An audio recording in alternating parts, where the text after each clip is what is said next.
Se ha publicado una nueva portada de la revista The Economist titulado Congelado, cómo el mundo está dejando atrás a Europa, donde, como pueden ver en la imagen claramente, vemos al continente europeo completamente congelado, lo cual es un mal augurio de lo que va a pasar en este invierno en Europa.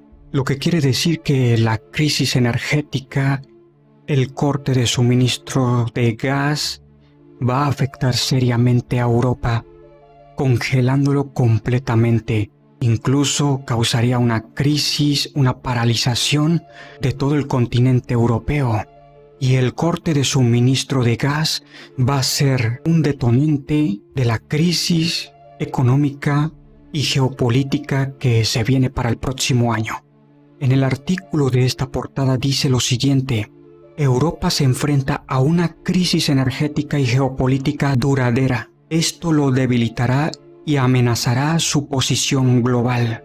Es decir, que la crisis energética va a afectar seriamente y económicamente al continente europeo, que incluso amenazará su posición global. Es decir, que ya no será el continente de los países del primer mundo, sino como si estuviera en países tercermundistas. Continuando con lo que dice el artículo, en lucha por ayudar a Ucrania y resistir la agresión rusa, Europa ha mostrado unidad, coraje y una voluntad de principios para asumir enormes costos, pero el segundo es alarma. Una contracción económica brutal pondrá a prueba la resiliencia de Europa en 2023 y más allá. Existe un temor creciente de que la remodelación del sistema energético global, el populismo económico estadounidense y las divisiones geopolíticas amenacen la competitividad a largo plazo de la Unión Europea y los países que no son miembros, incluida Gran Bretaña.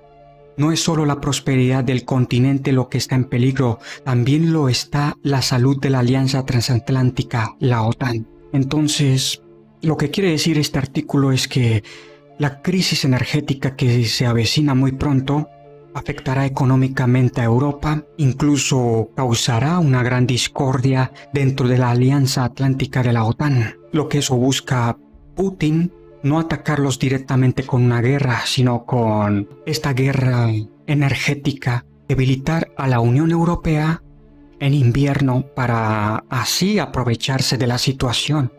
Y eso es lo que está por venir más adelante. Por eso Putin espera que llegue el invierno para debilitar a Ucrania y a Europa, que diría que podría en ese tiempo dar una contraofensiva, lo cual el conflicto podría ser bastante peligroso o incluso estancarse más, porque también el invierno afectará a ambas partes, tanto a Ucrania como a Rusia, tanto en movilización de tropas, podría estancar el conflicto. Entonces lo que se viene en Europa va a ser un invierno bastante crudo, un invierno inestable que afectará a todo el continente.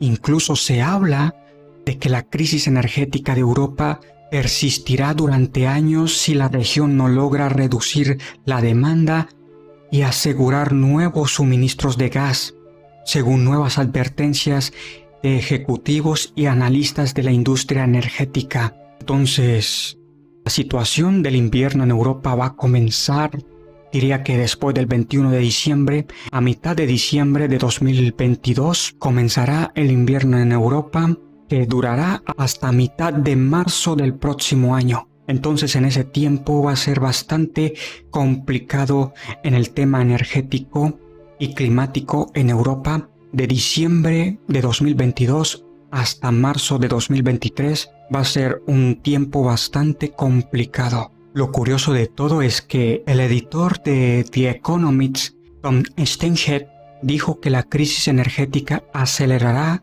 la transición hacia la energía verde. ¿Qué quiso decir con esto? ¿Que acaso este plan, la guerra en Ucrania, el corte de suministro de gas, todo está basado a un plan de acelerar hacia las energías renovables, energía verde, Agenda 2030? Parece que tiene sentido esto. Parece que es un plan geopolítico que se está llevando a cabo paso a paso.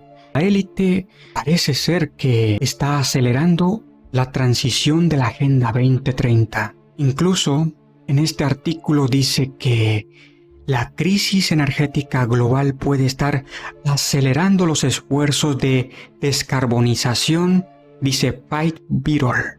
El director ejecutivo de AIE cree que la guerra de Rusia en Ucrania ha creado nuevos incentivos para volverse ecológico. Según dice el artículo, la invasión de Rusia a Ucrania ha cambiado los mercados y las políticas energéticas en todo el mundo, no solo por el momento, sino en las próximas décadas. La crisis energética desencadenada por la guerra de Moscú está dando un impulso a corto plazo a los combustibles fósiles en algunos casos.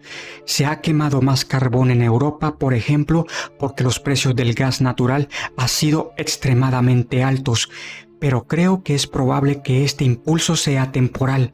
La crisis también está impulsando poderosos cambios estructurales que acelerarán la transición hacia las energías limpias. Esto prometen ser positivos para nuestro clima y para nuestro sistema energético a largo plazo.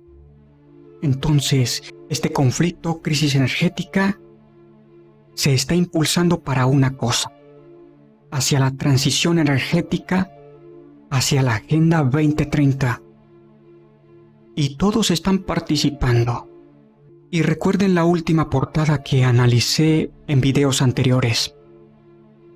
Todos los personajes políticos que ven en pantalla son los autores, las fichas que harán realidad ese plan de transición energética hacia las energías limpias. Simplemente son fichas del tablero de ajedrez para cumplir la Agenda 2030 que inició con el conflicto en Ucrania. Y esto va a seguir paso a paso durante los próximos años. Y bueno, hasta aquí termino este video. Nos vemos hasta la próxima.